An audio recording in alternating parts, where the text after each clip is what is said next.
12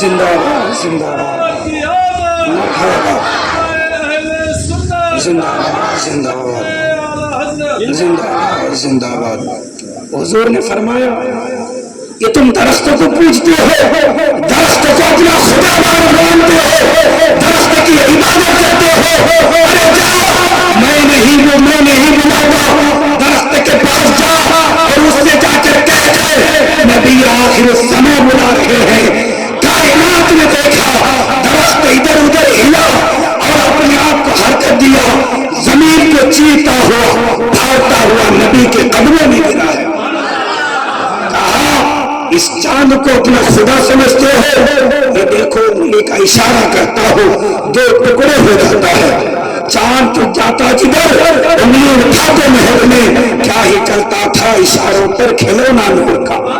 فرمایا اس سورج کی عبادت کرتے ہو، دیکھو علی کی نماز قضا ہو رہی ہے، عصر کی نماز ہے، سورج ڈوب چکا ہے، اشارہ کرتے ہیں ڈوبا ہوا سورج پلٹ آتا ہے۔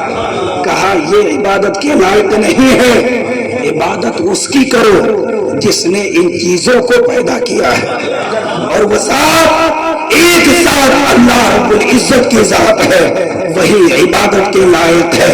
حضور آئے تو انہوں نے انسان کو بتایا کہ ہم کیا ہے، ہماری حقیقت کیا ہے، ہمیں کس لیے پیدا کیا گیا ہے۔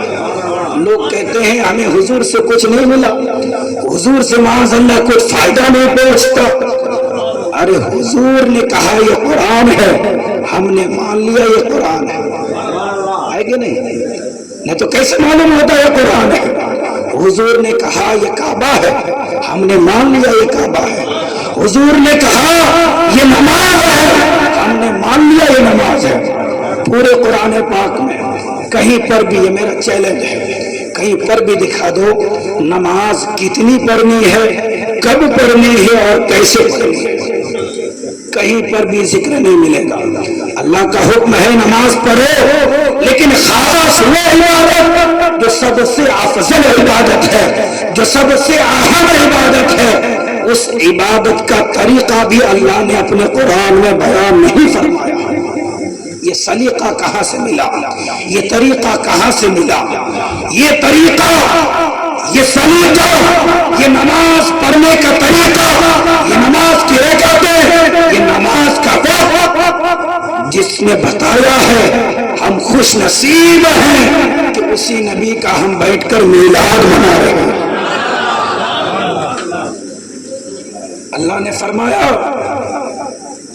اقیم الصلاۃ، لوگوں نماز پڑھو۔ صحابہ کو حضور نے یہ آیت سنائی، صحابہ عرض کرنے لگے یا رسول اللہ قرآن پاک میں تو کہیں نماز کا طریقہ نہیں، ہم نماز کیسے پڑھیں؟ حضور نے فرمایا آؤ میرے پاس۔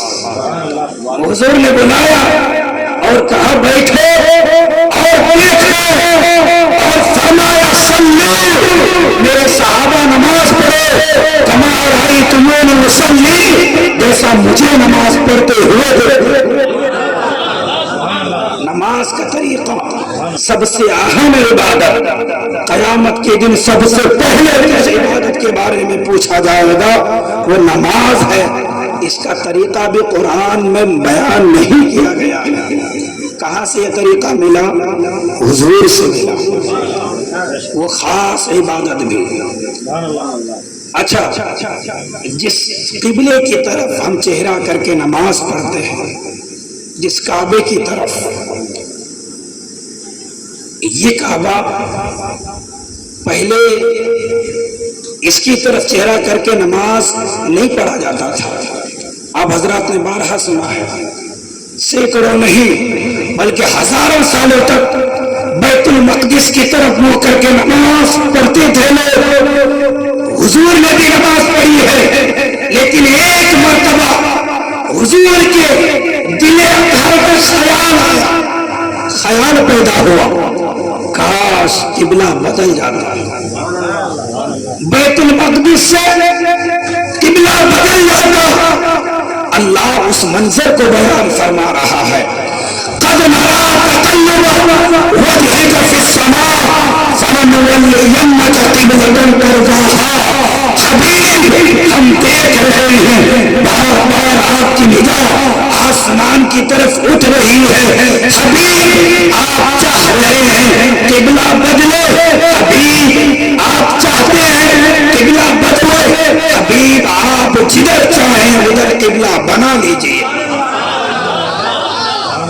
قبلۃ ترضاها، اس پہ غور کیجیے ذرا، یہ نہیں کہا کہ اسے قبلہ بنا لو جو میرا گھر ہے، یہ نہیں کہا اسے قبلہ بنا لو جسے حضرت ابراہیم نے بنایا، یہ نہیں کہا اسے قبلہ بنا لو جسے حضرت اسماعیل نے بنایا، یہ بھی نہیں کہا اسے قبلہ بنا لو جس کا طواف کیا جاتا ہے، یہ نہیں کہا اسے قبلہ بنا لو جو میں چاہتا ہوں، یہ نہیں کہا اسے قبلہ بنا لو جسے میں بنانا چاہتا ہوں، بلکہ رب فرماتا ہے قبلۃ ترضاها، حبیب قبلہ اسے بناؤ جسے آپ بنانا چاہتے ہیں۔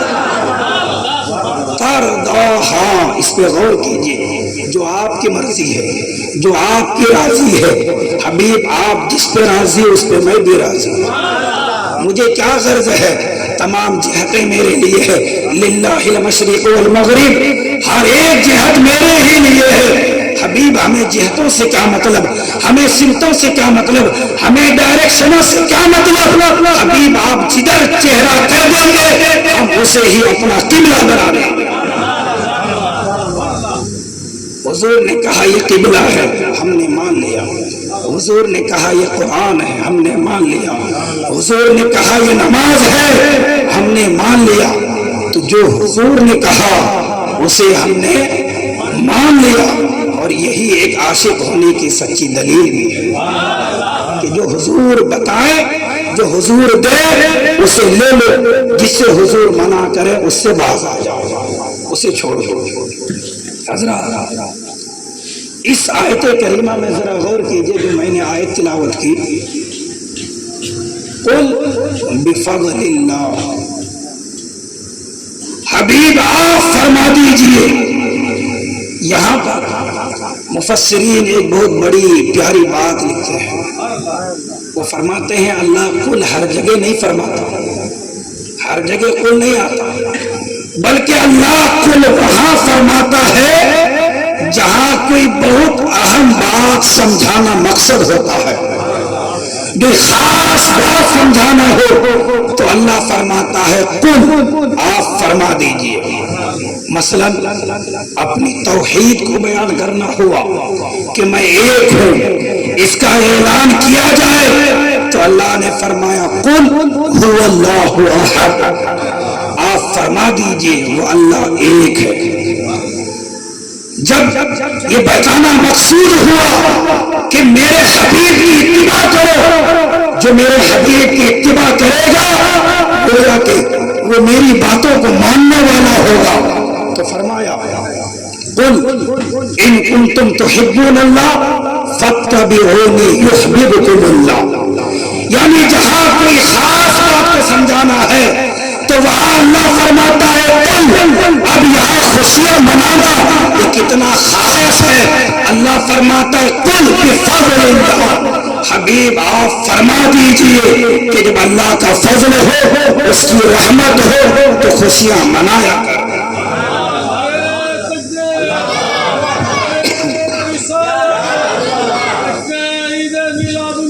زندہ باد، زندہ باد، نہیں چھوڑیں گے، نہیں چھوڑیں گے، نہیں چھوڑیں گے۔ حضرات تو کوئی خاص بات ہو، جزاک اللہ، کوئی خاص بات ہو تو وہاں پر اللہ فرماتا ہے قل، حالانکہ جو اصل بات ہے، جو اصل مضمون ہے، جو اصل پیغام ہے وہ قل کے بعد شروع ہو رہا ہے، بفضل اللہ۔ قل آپ کہہ دیجئے، یہ تو حضور کے لیے حکم تھا لیکن اس کو قرآن پاک میں رکھا گیا، یہ قرآن پاک میں ہے لکھا ہوا، کیا سمجھے اس سے؟ وہ نبی جو ایک لفظ قل کو قرآن سے ہٹانا پسند نہ فرمائے لفظ کل اس کو بھی قرآن سے باہر رکھنا پسند نہ کرے، پھر وہ نبی قرآن پاک سے 10 پارے غائب ہونا کیسے پسند فرماتا؟ کہتے ہیں نا کچھ شیعہ کہ قرآن پاک کے 10 پارے معاذ اللہ حضرت علی کی شان میں نازل ہوئے تھے، جس کو حذف کر دیا گیا۔ یہ کتنا بڑا الزام ہے، کتنی بڑی تہمت ہے۔ ارے لفظ کل سے ہمیں اور آپ کو ظاہری طور پر کوئی فائدہ نہیں ہے، اس کے باوجود اس لفظ کل کو رکھا گیا اور یہ پیغام دیا گیا کہ اس قرآن سے ایک لفظ تو ہٹانا بڑی دور کی بات ہے، ایک زبر زیر کو بھی نہیں ہٹایا جا سکتا۔ 10 پارے ہٹانے کی بات کرتے ہو، یہ بہت بڑا الزام ہے، یہ بہت بڑا تہمت ہے، یہ بہت بڑا جھوٹ ہے کہ 10 پاروں کو قرآن پاک سے حذف کیا گیا۔ حضرات اللہ فرماتا ہے لقد من اللہ علی المؤمنین اذ بعث فیہم رسولا، تحقیق اللہ نے مومنوں پر احسان کیا۔ کب؟ اذ بعث فیہم رسولا، جب ان میں اپنا رسول بھیجا۔ کوئی آپ چھوٹا سا کام اگر کسی لیے کر دیتے ہیں، میں ایک ایگزامپل دے رہا ہوں صرف آپ کے ذہن کو قریب کرنے کے لیے، ورنہ اللہ کے کاموں کو بندوں کے کاموں سے کوئی برابری نہیں ہے، کوئی تشبیہ نہیں دی جا سکتی ہے، لیکن سمجھانے کے لیے آپ نے کسی کو پانی کا گلاس دے دیا، آپ نے کسی کی چھوٹی سی مدد کر دی، کسی کی ہیلپ کر دی، کوئی چھوٹا سا کوئی کام کر دیا، کبھی آپ کی اس سے لڑائی ہو گئی، کبھی اس سے آپ کی بات نہ بنی، تو آپ اس وقت اس کو یہ نہیں کہیں گے کہ یاد کرو میں نے فلاں وقت تم کو پانی پلایا تھا، یاد کرو فلاں وقت تمہارا کرچی نیچے گر گیا تھا، میں نے اٹھا کے دیا تھا۔ یہ چھوٹی موٹی باتیں آپ اس کو یاد نہیں دلائیں گے، بلکہ آپ اس کو کیا یاد دلائیں گے؟ یاد کرو تم مصیبت میں تھے، کوئی قرضہ دینے کو تیار نہیں تھا، میں نے تجھے 10,000 روپے دیا تھا۔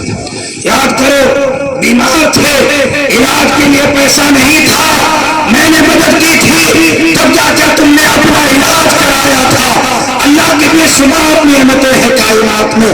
اللہ فرماتا ہے وَإِن تَعُدُّوا نِعْمَتَ اللَّهِ لَا تُحْصُوهَا، اللہ کی اتنی نعمتیں ہیں اگر کاؤنٹ کرنا چاہو کاؤنٹ نہیں کر سکتے، انکاؤنٹیبل اللہ کی نعمتیں ہیں۔ سانس لے رہے ہیں اللہ کی نعمت ہے، یہ ہوا چل رہی ہے اللہ کی نعمت ہے، یہ روشنی، فضا، کہکشاں، چاند، سورج، زمین، آسمان، آل، اولاد، ماں، باپ، بھائی، بہن، بیٹا، بیٹی، رشتہ دار، یہ سب اللہ کی نعمت ہے۔ لیکن اللہ تبارک و تعالیٰ نے ان تمام نعمتوں کو دیا، کہیں پر بھی اللہ نے یہ نہیں کہا میں نے تم پر احسان کیا، لیکن جب اللہ نے اپنی سب سے بڑی نعمت آمنہ کے گود میں دیا تو کہا لقد من اللہ علی المؤمنین۔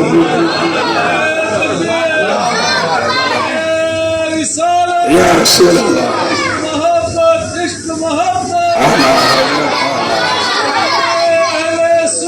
زندہ زندہ زندہ باد۔ تو اللہ تبارک و تعالیٰ نے جب حضور کو اس دنیا میں بھیجا تو فرمایا تحقیق کہ ہم نے مومنوں پر احسان کیا۔ کیا پتا چلا؟ یہ اللہ کی سب سے بڑی نعمت ہے، یہ اللہ کی سب سے بڑی رحمت ہے کہ جب اللہ نے اپنے آخری نبی کو بھیجا تو کہا کہ میں نے احسان کیا۔ اسی آیت کریمہ میں اخیر میں اللہ نے فرمایا وَإِن كَانُوا مِن قَبْلُ لَفِي ضَلَالٍ مُبِينٍ، لوگوں اس سے پہلے تم لوگ کھلی گمراہیت میں تھے، تمہیں معلوم نہیں تھا تیرا رب کون ہے، تمہیں معلوم نہیں تھا یہ خانہ خدا کیا ہے، تمہیں معلوم نہیں تھا یہ نماز کیا ہے، روزہ کیا ہے، یہ کچھ تمہیں تمیز نہیں تھی۔ ان تمام چیزوں کو تم تک جو پہنچایا ہے اسی ذات کا نام آخری نبی ہے۔ وَإِن كَانُوا مِن قَبْلُ لفی ضلال مبین، اس سے پہلے کہ تم سب کھلی گمراہیوں میں تھے۔ اب بھی اس نبی کی آمد پر خوشیاں نہیں مناؤ گے؟ بتاؤ، اب بھی اس نبی کی آمد کا مہینہ آئے گا تو محفلیں نہیں سجاؤ گے؟ سجائیں گے نا، ضرور سجائیں گے۔ سب سے بڑی نعمت اللہ نے ہمیں دی ہے، سب سے بڑی رحمت اللہ نے ہمیں دی ہے، یہ اسی نبی کا صدقہ ہے کہ جس نبی نے ہمیں اور آپ کو ہر ایک نعمت عطا کی ہے رب کی جانب سے، سب اسی نبی کا صدقہ ہے، سب اسی نبی کا کرم ہے، سب اسی نبی کی رحمتیں ہیں کہ آج ہم جو سانسیں لے رہے ہیں نا، یہ سانس بھی اسی نبی کا صدقہ ہے، یہ ہم جو صحت و سلامتی والی زندگی گزار رہے ہیں یہ بھی اسی آمنہ کے لال ہی کا صدقہ ہے۔ حضرات اچھا درود پاک پڑھیں، اللہم صلی علی سیدنا شفیعنا حبیبنا و کریمنا نبینا مولانا محمد بارک وسلم صلی علیہ صلاۃ و سلام علیک یا سیدی یا حبیبی یا رسول اللہ صلی اللہ تعالی علیہ وسلم۔ جس وقت کسی نبی کی ولادت ہوتی ہے، جس وقت کسی نبی کی پیدائش ہوتی ہے، وہ وقت وہ دن بڑا ہی اہمیت والا دن ہو جاتا ہے۔ اس دن خاص کر اللہ کی جانب سے سلامتیاں، رحمتیں اور برکتیں نازل ہوتی ہیں۔ خود اللہ نے حضرت یحییٰ علیہ السلام کی ولادت کے دن کے بارے میں فرمایا، حضرت یحییٰ فرماتے ہیں وَسَلَامٌ عَلَيْهِ يَوْمَ وُلِدَ، اور سلامتی ہو اس دن پر جس دن کے میں پیدا ہوا۔ یہ حضرت یحییٰ علیہ السلام، حضرت عیسیٰ علیہ السلام یہ جس دن پیدا ہوئے، اللہ فرماتا ہے، حضرت عیسیٰ کے قول کو نقل فرماتا ہے، حضرت عیسیٰ کہتے ہیں والسلام علیہ یوم ولدت، سلامتی ہو مجھ پر جس دن کے میں پیدا کیا گیا۔ مطلب جس دن کوئی نبی پیدا ہو وہ دن رحمتوں اور سلامتوں کے نزول کا دن ہوتا ہے۔ جب ہمارے اور آپ کے آقا اس دنیا میں تشریف لائے، اس دن اللہ کی جانب سے کتنی رحمتیں، برکتیں اور سلامتیاں نازل ہوئی ہوں گے، کوئی اندازہ نہیں لگایا جا سکتا۔ اللہ فرماتا ہے ان اللہ و ملائکتہ یصلون علی النبی، بے شک اللہ اور اس کے فرشتے درود بھیجتے ہیں نبی پر۔ جب یہ آیت نازل ہوئی، فرشتے جب یہ آیت نازل ہوئی، صحابہ حضور کی بارگاہ میں حاضر ہوئے، عرض کرنے لگے یا رسول اللہ، اللہ تبارک و تعالی جب آپ کو کوئی نعمت عطا فرماتا ہے تو اس نعمت سے آپ ہمیں بھی کچھ نہ کچھ حصہ عطا کرتے ہیں۔ یا رسول اللہ، اللہ فرماتا ہے اللہ اور اس کے فرشتے آپ پر درود بھیجتے ہیں، تو اللہ اس نعمت سے ہمیں بھی کچھ ملا ہے، ہم مومنوں کو بھی کچھ ملا اس نعمت سے، اس سے ہمارا بھی کوئی حصہ ہے۔ جب صحابہ کرام نے حضور کی بارگاہ میں یہ سوال کیا، فوراً حضرت جبرائیل آیت لے کر حضور کی بارگاہ میں حاضر ہوتے ہیں اور عرض کرتے ہیں یا رسول اللہ، اللہ فرماتا ہے یصلی علیکم وملائکتہ لیخرجکم من الظلمات الی النور۔ حبیب، یہ صحابہ پوچھتے ہیں کہ اے اللہ کے رسول، آپ پر تو اللہ سلامتیاں بھیجتا ہے، آپ پر اللہ درود بھیجتا ہے، اس درود سے ہمیں کیا ملے گا؟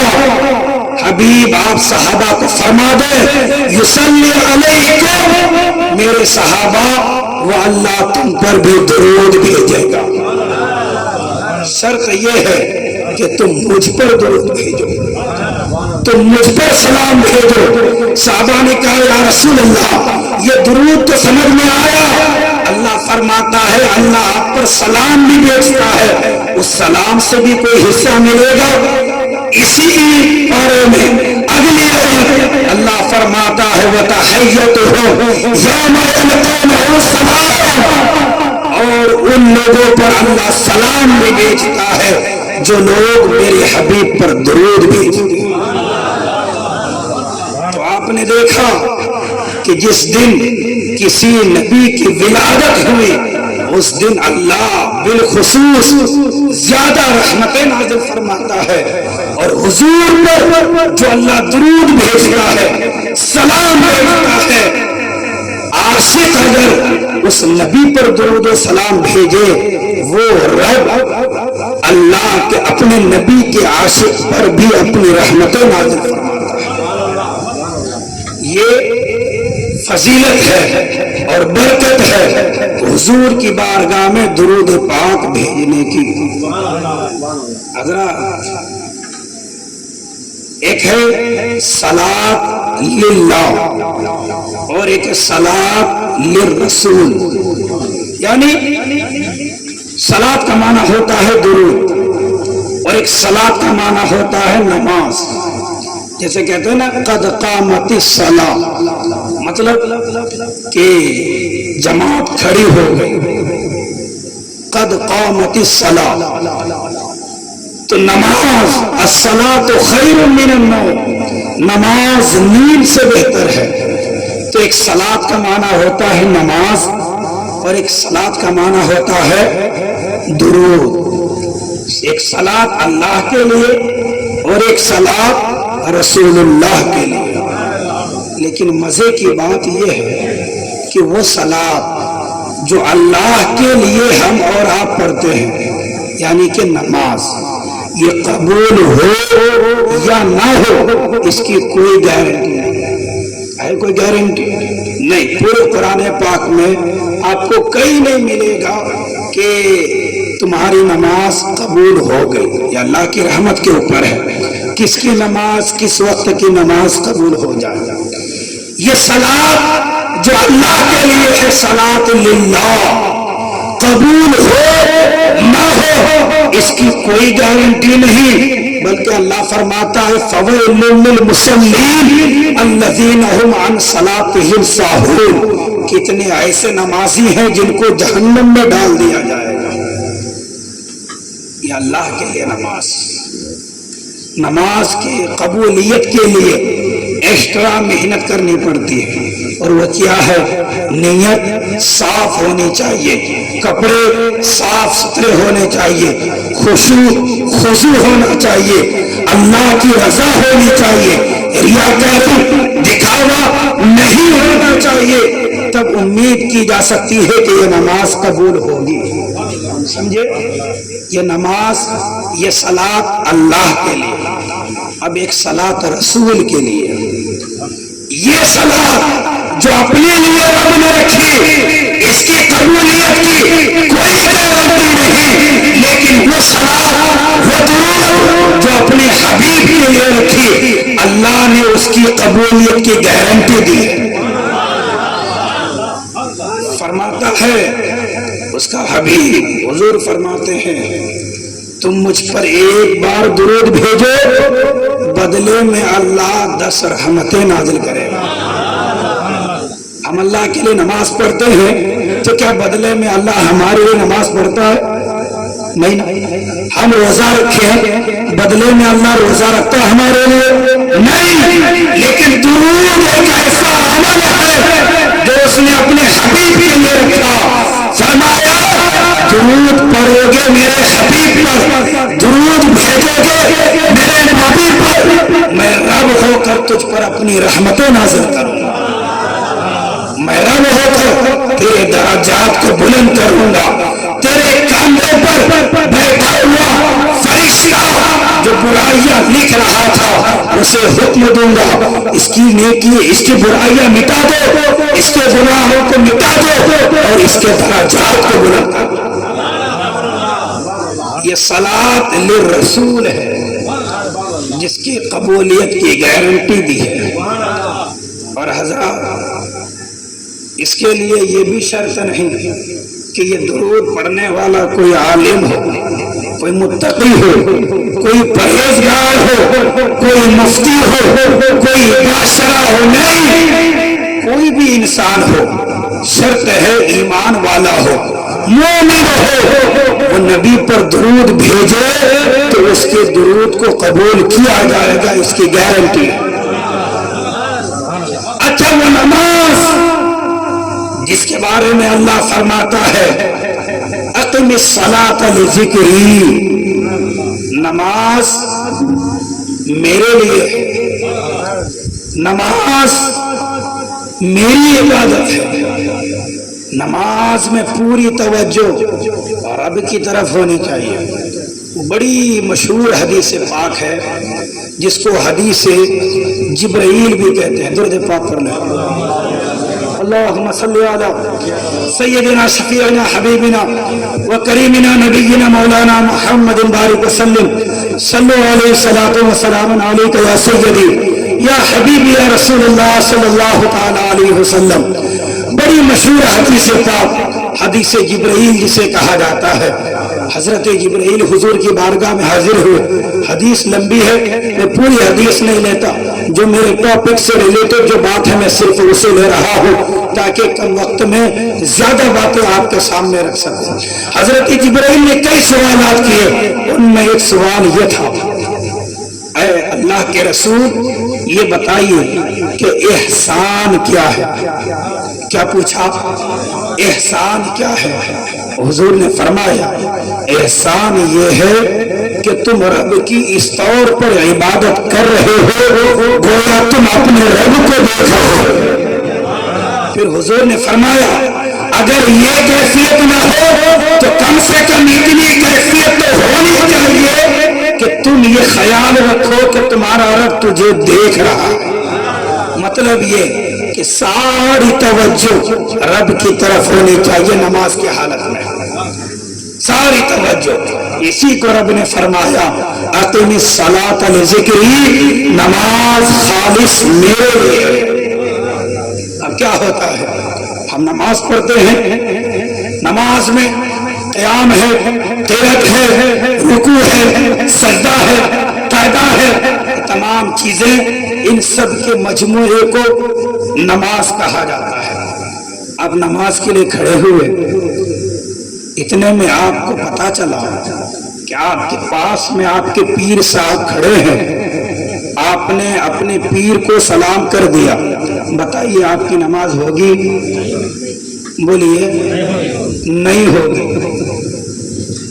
آپ کے پیر نے آپ کو سلام کر دیا، آپ نے نماز کی حالت میں سلام کا جواب دے دیا، نماز ہوگی آپ کی؟ نہیں ہوگی۔ کوئی بڑے سے بڑا عالم آ جائے، بڑا سے بڑا پیر آ جائے، کوئی بھی آ جائے، نماز کی حالت میں وہ سلام کرے، آپ نے جواب دیا، نماز نہیں ہوگی۔ آپ سلام کرے، جب بھی نماز نہیں ہوگی۔ لیکن وہی نماز ہے، آپ قیام سے فارغ ہوئے، رکوع سے فارغ ہوئے، سجدے سے فارغ ہوئے، ایک رکعت ہو گئی، دوسری رکعت ہوئی، 2 رکعت والی نماز کی بات کر رہا ہوں، دوسری رکعت میں آپ نے قیام، قیام، رکوع، سجدہ، ان تمام چیزوں سے فارغ ہونے کے بعد، ان تمام چیزوں کو ادا کرنے کے بعد جب آپ تشہد کے لیے بیٹھے، قاعدے میں بیٹھے، اب وہ نماز کہ جس نماز کے اندر کسی کو سلام کرو نماز نہیں ہوتی، لیکن اب آپ قاعدے میں بیٹھے ہیں، اتحیات پڑھ رہے ہیں، رب کہتا ہے میرے نبی کو سلام کرو، رب کہتا ہے میرے نبی کو سلام کرو، کہو السلام علیکم ایھا النبی۔ اب نماز ہوگی کہ نہیں ہوگی؟ صرف اتنا ہی نہیں بلکہ رب فرماتا ہے میرے حبیب کی بارگاہ میں اگر تم اپنا سلام قبول کروانا چاہتے ہو تو ساتھ میں میرے حبیب کی آل پر بھی سلام پیش کرو اور کہو اللہم صلی علی سیدنا مولانا محمد وعلی آل سیدنا مولانا محمد. مطلب کیا؟ حضور پر بھی سلام، ساتھ میں حضور کی آل پر بھی سلام. اب نماز ہوگی کہ نہیں ہوگی؟ ہوگی. یہ نہ پڑھو تو نماز نہیں ہوگی. دوسرے لوگوں کو سلام کرو تو نماز نہیں ہوگی. حضور کو سلام نہ کرو تو نماز نہیں ہوگی. اتحیات کا پڑھنا نماز میں واجب ہے. واجب چھوڑ دیے تو نماز نہیں ہوتی. مولا تو نے تو کہا اقیمی الصلاۃ لذکری، نماز خالص میری عبادت ہے. نماز میری عبادت ہے، میرے لیے پڑھو. مولا تیرے لیے رکوع کیا، تیرے لیے قیام کیا، تیرے لیے سجدہ کیا، تیرے لیے تسبیح پڑھا، رکوع میں پڑھا، سجدے میں پڑھا، لیکن تشہد میں جب بیٹھا تو تو نے اپنے نبی پر سلام بھی پڑھا دیا. رب کہتا ہے ہاں یہی تو سمجھانا چاہتا ہوں کہ میرے نبی پر سلام بھی پڑھو، تمہاری نماز بھی نہیں ٹوٹی. وجہ یہ ہے کہ ذات اگرچہ الگ الگ ہے لیکن بات دونوں کی ایک ہی ہے. میں نے اپنی بات کو نبی کی بات سے، نبی کی بات کو اپنے بات سے الگ کیا ہی نہیں.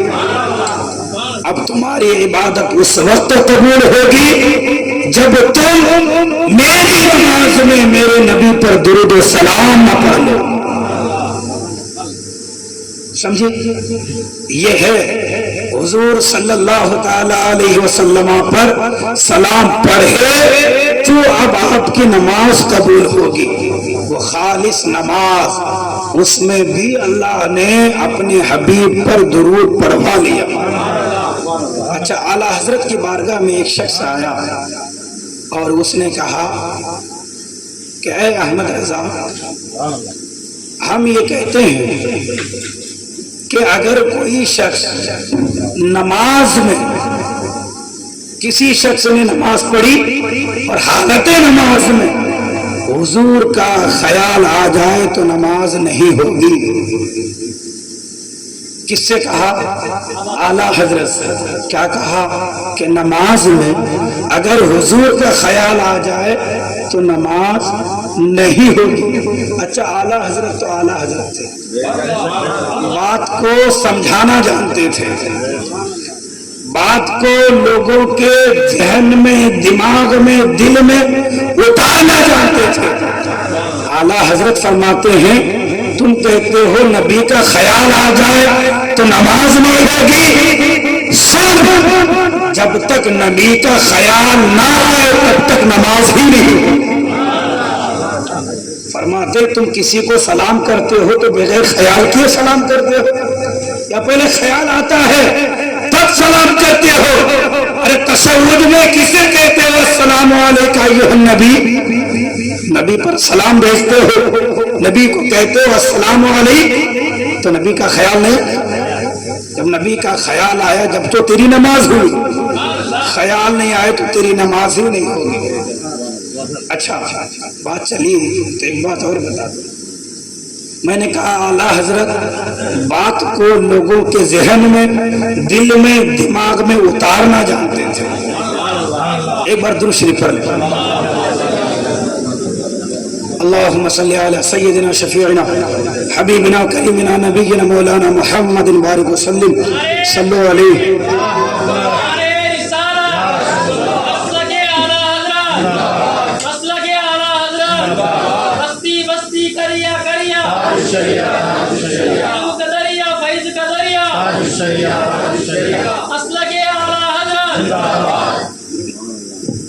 نعرے تکبیر، نعرے رسالت، کی آمد، حضور کی آمد، مرحبا. اہل سنت مسلک اعلیٰ حضرت، جشن عید میلاد النبی. سیدی سرکار اعلیٰ حضرت آپ ایک مرتبہ مدھیہ پردیش تشریف لے گئے. وہاں پر آپ کے دو خاص مرید تھے. ایک کا نام حضرت مولانا عبدالسلام اور ایک کا نام مفتی برہان الحق، یہ دونوں آپ کے خاص مرید کہاں رہتے تھے؟ Madhya Pradesh, M P. اعلیٰ حضرت گئے ہوئے تھے اپنے مرید کے یہاں۔ اعلیٰ حضرت کی بارگاہ میں سوال آیا کہ حضور یہ بتائیں کہ جمعے کے دن جو دوسرا اذان دیا جاتا ہے خطبے سے پہلے، اس اذان کو امام کے سامنے دیا جائے یا مسجد کے باہر دیا جائے؟ یہ سوال آیا ہے۔ یہ جواب سن لیجئے، یہ مسئلہ اب بھی چل رہا ہے، یہ فتنہ اب بھی ہے بہت سی جگہوں پر کہ لوگ مسجد کے اندر امام کے سامنے اذان ثانی دیتے ہیں۔ یہ غلط ہے۔ حوالہ میں دکھانے کے لیے تیار ہوں، اعلیٰ حضرت سے بھی پہلے کی کتابوں کو دکھاؤں گا۔ فتویٰ عالمگیری جس کو 500 علماء کرام نے لکھا ہے، اس فتویٰ عالمگیری میں بھی ہے کہ مسجد کے اندر کوئی بھی اذان نہیں دینی چاہیے، نہ پہلا اذان نہ دوسرا اذان، کوئی بھی اذان مسجد میں دینا مکروہ ہے۔ اعلیٰ حضرت کی بارگاہ میں سوال آیا کہ حضرت جمعے کے دن دوسرا جو اذان دیا جاتا ہے نماز جمعہ کے لیے، اسے امام کے سامنے دیا جائے یا مسجد کے باہر دیا جائے؟ اعلیٰ حضرت نے جواب دیا کہ دوسرا اذان مسجد کے باہر دیا جائے۔ اذان کا مطلب کیا؟ اعلان۔ امام تو آلریڈی ممبر پر بیٹھا ہوا ہے، امام کے آزو بازو میں لوگ بیٹھے ہوئے ہیں، یہ تو آلریڈی نماز کے انتظار میں ہے۔ اب یہاں اذان دے کر کیا کرو گے؟ باہر اذان دو تاکہ باہر جو لوگ ادھر ادھر ہیں وضو کر رہے ہیں یا آس پاس میں جو گھر ہے وہاں تک آواز جائے اور وہ لوگ اب جلدی سے نماز کے لیے حاضر ہو۔ اعلیٰ حضرت نے عقلی دلیل دی۔ میں نے کیا کہا؟ اعلیٰ حضرت بات کو سمجھانا جانتے ہیں۔ فرمایا باہر اذان دو۔ اس شخص نے اعلیٰ حضرت کا یہ جواب لیا اور اپنے محلے میں گیا۔ جب اس محلے میں اس جواب کو رکھا تو وہاں کے لوگوں نے کہا یہ کیسا جواب ہے؟ ہمارے یہاں تو لوگ نہ جانے کتنے سالوں سے دوسرا اذان امام کے سامنے دیتے آ رہے ہیں، ہم اس جواب کو نہیں مانتے۔ اعلیٰ حضرت کے اوپر کیس کر دیا۔ وہاں کے تھانے میں جا کر کہا ایک مولوی آئے تھے بریلی سے، انہوں نے آ کر فتنہ پھیلایا، اذان تو مسجد کے اندر ہوتی تھی، انہوں نے آ کر کہا اذان مسجد کے اندر نہیں باہر ہو۔ ایک نیا فتنہ پیدا ہو گیا ہے، لوگوں میں لڑائی اختلافات ہو رہے ہیں، جھگڑا ہو رہا ہے۔ اعلیٰ حضرت کے اوپر کیس کر دیا، FIR ہو گیا، معاملہ کچہری میں گیا، کورٹ میں گیا۔ اچھا اعلیٰ حضرت اس کو کبھی عدالت نہیں بولتے تھے، بولتے تھے یہ کیا انصاف کریں گے؟ آپ فرماتے تھے یہ کچہری ہے، عدالت تو عمر فاروق کی عدالت ہوتی تھی، وہ عدالت ہے، یہ کہاں عدالت ہے؟ اعلیٰ حضرت نے کہا اچھا ٹھیک ہے کیس ہو گیا ہے تو آتا ہوں میں، ایک وقت دیا کہ فلاں دن حاضر ہونا ہے۔ اعلیٰ حضرت کے جو وکیل تھے، اعلیٰ حضرت نے اپنے اس وکیل کو ساری بات سمجھا دیا، ساری بات بتا دیا۔ اتفاق سے جو جج بیٹھا تھا وہ مسلمان تھا۔ اب سنوائی ہو رہی تھی وہاں پر، ایک کے بعد دیگر لوگوں کو بلایا جا رہا تھا، ایک کے بعد دوسرے کے کیس کو کھولا جا رہا تھا۔ جب اعلیٰ حضرت کی باری آئی اور کہا احمد رضا ابن نقی علی خان حاضر ہو، جب یہ کورٹ میں کہا گیا تو وہ بندہ جو باہر جا کر آواز لگاتا ہے، جس کا مقدمہ ہوتا ہے، اس کو بلاتا ہے کہ فلاں ابن فلاں حاضر ہو کورٹ کے اندر، یہ اعلیٰ حضرت کا مرید تھا۔ اعلیٰ حضرت نے اس کو پوری بات سمجھا دیا تھا پہلے ہی۔ جب جج نے کہا احمد رضا ابن نقی علی خان حاضر ہو، تو وہ بندہ جج کے سامنے وہیں کھڑا ہو گیا اور کھڑے ہو کر کہنے لگا احمد رضا ابن نقی علی خان حاضر ہو۔ جج نے کہا یہ کیا بات ہوئی؟ یہی آواز دے رہے ہو، یہی پکار رہے ہو، باہر جا کر بلاؤ۔ وہ کہتے ہیں یہی تو وہ بتا رہے ہیں جن کی آپ کیس سن رہے ہیں، یہی تو وہ سمجھانا چاہ رہے ہیں کہ جو آلریڈی یہاں حاضر ہے اس کے سامنے پکارنے سے کیا فائدہ ہے، پکارا اس کو جائے جو باہر ہے۔ سمجھے آپ میں کیا سمجھانا چاہ رہا تھا؟ اعلیٰ حضرت باتوں کو دلوں میں اتارنا جانتے ہیں، ذہن و دماغ میں بٹھانا جانتے ہیں۔ جج نے کہا میں سمجھ گیا احمد رضا حق پر ہے، اذان ثانی اس نے تو فتویٰ دیا ہے وہی صحیح ہے، دوسرا اذان مسجد کے باہر ہے۔ ارے بیوقوفو، جو لوگ پہلے سے آلریڈی مسجد کے اندر ہے، اب ان میں اذان دے کر تیرا کیا ہوگا؟ باہر اذان دو تاکہ جن تک آواز نہیں پہنچی وہ سن لے اور جلدی سے مسجد میں شامل ہو جائے۔ درود پاک پڑھ لے، اللہم صلی علی سیدنا شفیعنا حبیبنا وکریمنا نبینا مولانا محمد بارک وسلم، صلو علیہ الصلاۃ والسلام علیک یا سیدی یا حبیبی یا رسول اللہ صلی اللہ تعالی علیہ وسلم۔ اچھا، جس وقت کوئی خاص واقعہ ہوا، چاہے وہ خوشی کا موقع ہو چاہے وہ غم کا موقع ہو، اس موقع کو یاد کر کے اپنے اوپر وہ کیفیت طاری کرنی چاہیے، یہ اللہ کے رسول صلی اللہ علیہ وسلم کی سنت ہے۔ چاہے وہ خوشی کا موقع ہو چاہے وہ غم کا موقع ہو، بس اسی پر میں کچھ مثالیں لے کر اپنی گفتگو کو ختم کر دوں گا۔ حضرت غزوہ تبوک کا موقع ہے، جنگ تبوک کے لیے حضور تشریف لے جا رہے ہیں، صحابہ کرام ساتھ میں ہیں۔ اس جگہ پر پہنچے جس جگہ حضرت صالح علیہ السلام کی اونٹنی پانی پیا کرتے تھے، اس کنویں کے پاس سے پہنچے۔ حضور صلی اللہ علیہ وسلم ساتھ میں صحابہ کرام ہیں، وہاں سے تھوڑا سا آگے گزرے ایک اور کنواں آیا، یہاں پر پڑاؤ ڈالا، صحابہ کرام ٹھہرے، انہوں نے اس کنویں سے وہ دوسرا کنواں جو تھا وہاں سے پانی بھرا، وضو کیا، اور جو آٹا گوندنے کا تھا اس آٹے کو گوندا، سالن پکایا۔ حضور صلی اللہ تعالی علیہ وسلم نے پوچھا، میرے صحابہ تم نے آٹے کو گوندنے کے لیے اور سالن پکانے کے لیے کون سے کنویں کا پانی استعمال کیا؟ یہ بخاری ہے، غزوہ تبوک کا واقعہ ہے۔ صحابہ نے کہا یا رسول اللہ، یہ کنواں جو ہمارے پاس میں ہے، حضور نے فرمایا اپنے وہ سارے پانی بہا دو جو تم نے اسٹور کر کے رکھا ہے، وہ آٹے بھی پھینک دو جن آٹوں کو اس پانی سے گوندے ہو۔ صحابہ نے کہا کیوں یا رسول اللہ؟ فرمایا اس کنویں سے پانی لو جس کنویں سے کبھی حضرت صالح علیہ السلام کی اونٹنی نے پانی پیا تھا۔ نہ جانے کتنے سال گزر گئے اس اونٹنی کو پانی پینے کا، نہ جانے وہ پانی کہاں چلا گیا ہوگا۔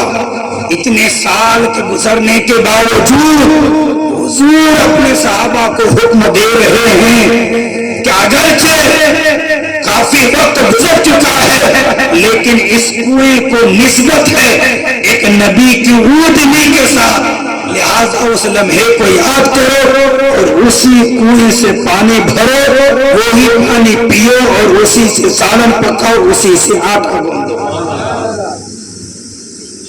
تو موقع نہ جانے کب کا تھا لیکن حضور نے اس موقع کو بھلایا نہیں۔ یہ بات میں اس لیے عرض کر رہا ہوں کیونکہ بہت سے لوگ کہتے ہیں نا حضور آئے تھے 1500 سال گزر گئے، اب یہ محفلیں سجانے کی کیا ضرورت ہے؟ اسی لیے یہ بات آپ کے سامنے رکھ رہا ہوں کہ یہاں اونٹنی کو پانی پی کر نہ جانے کتنے سال گزر گئے لیکن حضور نے اس موقع کو یاد کر کے صحابہ کو حکم دیا، میرے صحابہ اب بھی اس میں وہ برکت ہے، تم اسی کنویں سے پانی بھرو۔ یہی قافلہ جب آگے گیا تو وہ جگہ آیا، وہ جگہ آئی کہ جس جگہ پر اللہ کا عذاب نازل ہوا تھا۔ اب حضور نے انہی صحابہ سے کہا میرے صحابہ یہ وہ جگہ ہے جہاں پر اللہ کا عذاب آیا تھا، اس جگہ پر جلدی سے گزرنا ہے، تیز قدمی سے گزرنا ہے۔ یا اللہ کیا یہاں اب عذاب آنے والا ہے؟ اللہ فرماتا ہے میرے نبی کی شان تو یہ ہے ما کان اللہ لیعذبہم وانت فیہم، کہ میرا حبیب جہاں رہے گا وہاں عذاب آ ہی نہیں سکتا۔ عذاب آ کر نہ جانے کب آیا کب گیا ہے، کئی سال گزر گئے ہیں، لیکن حضور فرماتے ہیں ان لمحوں کو یاد کرو، اب بھی اس جگہ سے تیز قدمی سے گزرو اور اس عذاب کو یاد کرتے ہوئے استغفار کرتے ہوئے گزرنا ہے۔ عذاب تو ایک بار آیا تھا اور وہ عذاب چلا گیا، اب یہاں عذاب نازل نہیں ہو رہا تھا، اگر ہوتا بھی تو ساتھ میں حضور تھے، حضور کی برکت سے عذاب اٹھ جاتا، لیکن اس کے باوجود حضور نے فرمایا تیز قدمی سے چلو۔ مطلب یہ ہے کہ حضور نے یہ ذہن دیا اور یہ بتایا جہاں ایک مرتبہ اللہ کی رحمت نازل ہوئی اسے ہمیشہ یاد رکھا جائے گا، اسے ہمیشہ یاد کیا جائے گا، جب بھی وہ موقع آئے گا وہ کیفیت یاد رکھنی ہوگی۔ جہاں پر ایک بار اللہ کا عذاب نازل ہوا تھا اس کیفیت کو بھی یاد رکھنا ہوگا، یہ اللہ کے نبی کی سنت ہے۔ ابھی ہم بار بار ہر سال جو جلسہ مناتے ہیں، ہر سال جو محفلیں سجاتے ہیں، یہ اسی نبی کی پیاری سنت ہے۔ حضور حج کے لیے تشریف لے گئے، 7 صحابہ کرام ہیں، جب اس میدان میں پہنچے جس میدان میں کنکریوں کی بارش ہوئی تھی اصحاب فیل کے اوپر، سنا ہے نا آپ نے وہاں کہ ابرہا آیا تھا ہاتھیوں کو لے کر مکہ شریف کو ڈھانے کے لیے، شہید کرنے کے لیے، تو اللہ نے ابابیل کے ذریعے سے اس قافلے پر اس ابرہا اور اس کے ساتھیوں پر حملہ کروایا تھا، چھوٹی چھوٹی کنکریوں سے ابابیل کے ذریعے سے۔ اس میدان کے پاس سے جب حضور گزرنے لگے، حج کا موقع تھا، 7 صحابہ ہیں، حضور نے فرمایا میرے صحابہ رونے کی کیفیت بنا لو اور تیز قدموں سے گزرو۔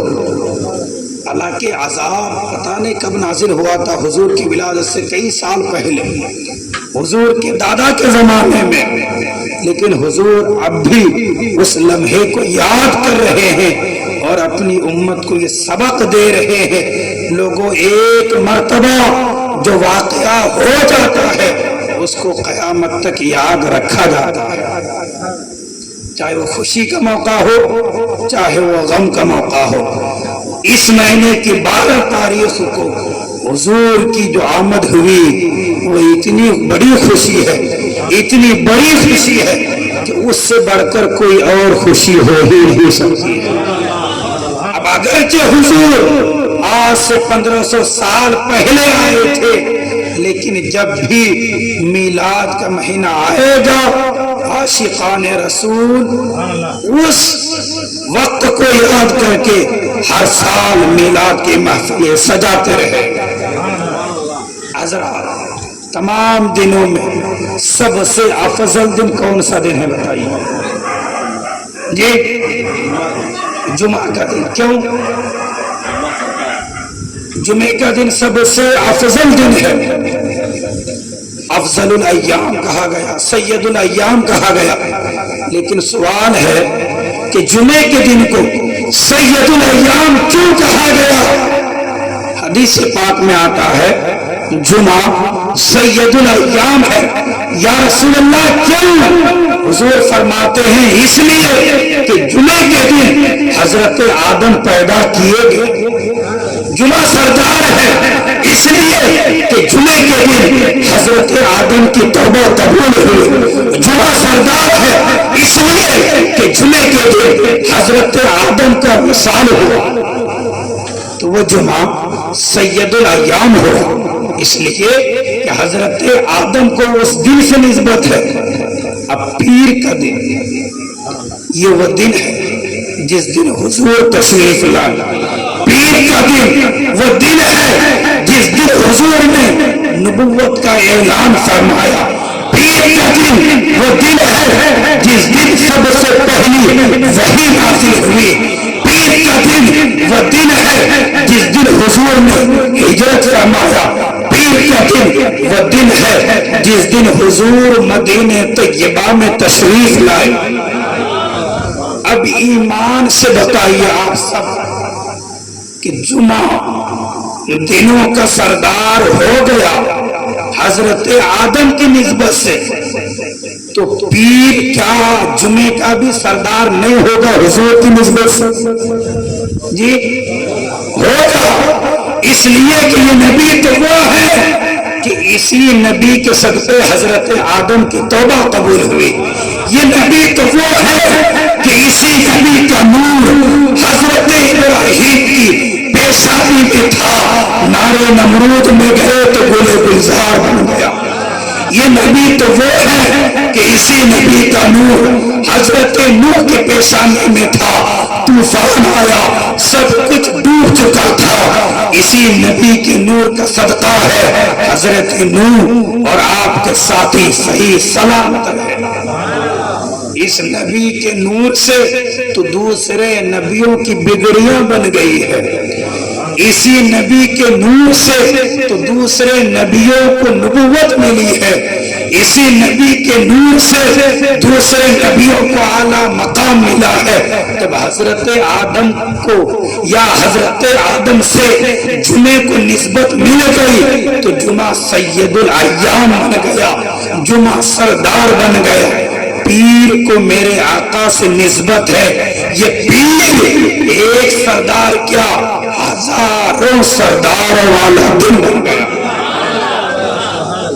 یہ صرف عقیدت و محبت کی بات نہیں ہے بلکہ یہی حقیقت ہے، یہی حقیقت ہے. جمعہ افضل الایام ہے، جمعے کا سردار ہے. صرف ایک ہی وجہ ہے کہ اس کو حضرت آدم سے نسبت ہے، بس دوسرا کوئی وجہ نہیں ہے. تو پیر کو تو حضور سے نسبت ہے، تو پھر پیر سید الایام کیوں نہیں ہوگا؟ اور خود حضور نے اس دن کو منایا. حضور پیر کے دن کا روزہ رکھتے تھے.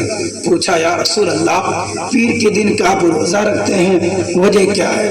حضور فرماتے ہیں فیہ ولدت، اس لیے کہ اسی دن میری ولادت ہوئی ہے، اسی دن میرا میلاد ہوا ہے. اسی لیے پیر کے دن کو روزہ رکھ کر میں اپنا میلاد مناتا ہوں. بس میں یہیں پر اپنی گفتگو کو ختم کرتا ہوں. اللہ تبارک و تعالی ہم سب کو کہنے سننے سے زیادہ عمل کی توفیق عطا فرمائے. میرے بولنے میں آپ کے سننے میں کسی قسم کی کوئی غلطی ہو مولا اپنے حبیب کے صدقے و توسل سے معاف فرمائے. ہم سب کی حاضری کو قبول فرمائے. وآخر دعوانا ان الحمدللہ رب العالمین. السلام علیکم ورحمۃ اللہ. اچھا چند سوالات ہیں، آپ حضرات اس کو سماعت فرمائیں. جو حضرات صحیح جواب دیتے ہیں وہ حضرات اس گفٹ کے حقدار بنیں گے. درود پاک پڑھ لیں. اللہم صلی علی سیدنا شفیعنا حبیبنا قریبنا نبینا مولانا محمد بارک وسلم. صلو علیہ صلاۃ و سلام علیک یا سیدی یا حبیبی یا رسول اللہ صلی اللہ تعالی علیہ وسلم. اچھا یہ بتائیے کہ وتر کی نماز میں دعائے قنوت کا پڑھنا یہ کیا ہے؟ فرض ہے یا سنت ہے یا واجب ہے؟ جی واجب ہے. ابھی سوال ہی پورا نہیں ہوا تھا، آپ کھڑے ہو گئے. یہ بتائیے کہ جب یہ واجب ہے تو کوئی شخص دعائے قنوت پڑھنا بھول گیا اور وہ ڈائریکٹ رکوع میں چلا گیا، وتر ہی کی بات ہو رہی ہے. یہ پہلا ہی سوال ہے، چونکہ ابھی سوال پورا ہی نہیں ہوا تھا، جواب کے لیے کھڑے ہو گئے تھے. پہلا ہی سوال ہے کہ دعائے قنوت پڑھنا بھول گیا اور وہ رکوع میں چلا گیا، تو اب بتائیے اس کی نماز کا کیا ہوگا؟ کیا اس کی وہ نماز کسی طرح صحیح ہو سکتی ہے، یا ویسے ہی کنٹینیو کر لے گا تو نماز ہو جائے گی، یا پھر سے اس نماز کا پڑھنا ضروری ہوگا؟ بتائیے۔ جی جی ہاں، اور کوئی دوسرا؟ کیسے کیسے؟ نہیں، وہ کوئی شخص جو ہے وہ پڑھا ہی نہیں، وہ ڈائریکٹ رکوع میں چلا گیا، تو بتا رہا ہوں، پوچھ رہا ہوں کیا ہوگا، بتائیے۔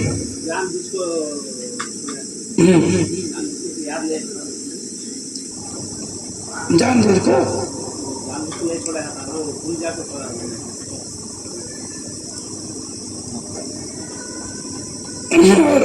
اور آدھا جواب دے، پورا جواب دیجیے۔ ماموں کا جواب آدھا جواب، پورا جواب دیجیے۔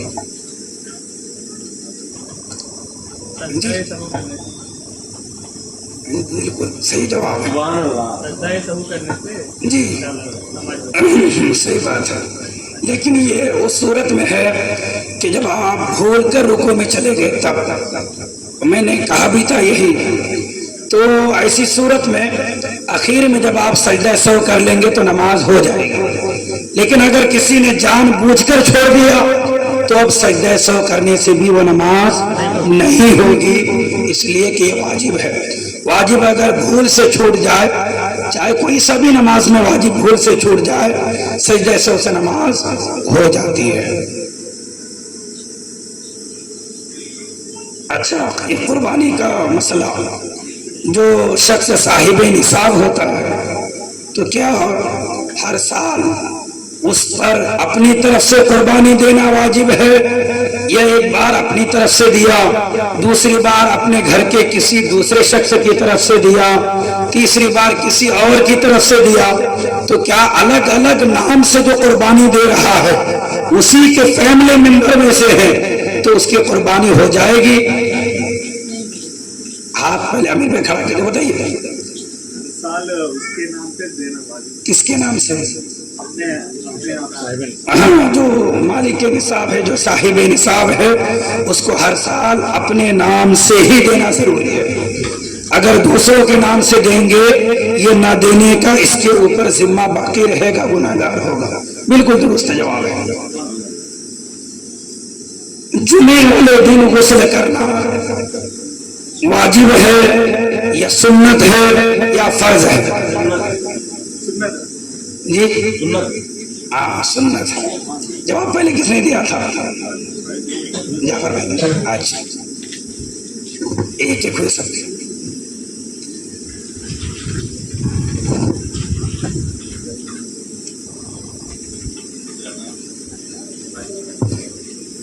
اللہ تبارک و تعالی بات پڑھیں، اللہم صلی علی سیدنا شفیعنا حبیبنا کریمنا نبینا مولانا محمد بارک وسلم، صلی اللہ علیہ وسلم، سلام علیکہ یا سیدی یا حبیبی یا رسول اللہ صلی اللہ علیہ وسلم۔